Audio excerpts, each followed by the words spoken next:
Isang matagumpay na buy-bust operation sa Occidental Mindoro, nasabat ang mahigit 1 milyong pisong halaga ng hinihinalang ilegal na droga mula sa isang high-value target ng PIDEA. Ibabalita yan ni Pacho Woman Christine Lorenzo.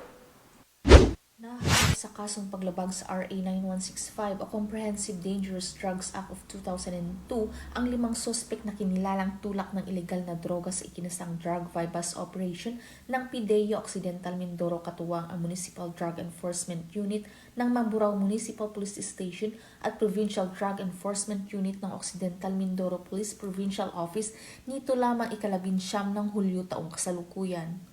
Nagawa ang operasyon pasado 9:00 ng gabi sa Talabaan Proper, Mamburao, Occidental Mindoro kung saan nakabili ang nagpanggap na pusher buyer mula sa suspect ng isang plastic sachet na naglalaman ng hinihinalang ilegal na droga na may timbang na humigit kumulang 0.49 grams kapalit ng 1,000 piso. Kinilala ang mga suspect na si alias Fred na nakatala bilang high-value target ng PIDEA, alias Risa, alias John, alias Ray at alias Jan, lahat ay residente ng naturang barangay. Na-recover din mula kay alias Fred ang isang caliber 45 na baril at ang pera na ginamit bilang buy-bust money. Abot naman sa kabuuang timbang na 277.27 grams na hinihinalang droga ang nasabat sa mga suspect na may estimated street value na 1,669,620 pesos. Ang mga nakuhang ebidensya ay namarkahan sa harap ng nahuling suspect at mga saksi bago ito sumailalim sa eksaminasyon ng Provincial Forensic Unit.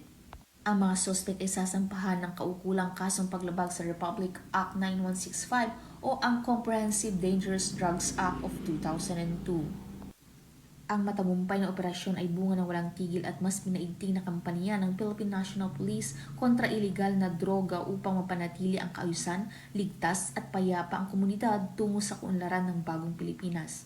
Dahil sa bagong Pilipinas, ang gusto ng pulis, ligtas ka. Mula dito sa Home of the Police, Eco Warriors, Calapan City, Oriental Mindoro, ako ang inyong PNN Correspondent, Patrolwoman Christine Lorenzo, alagad ng batas, tagataguyod ng Balitang Pulis. Maraming salamat, Patrolwoman Lorenzo.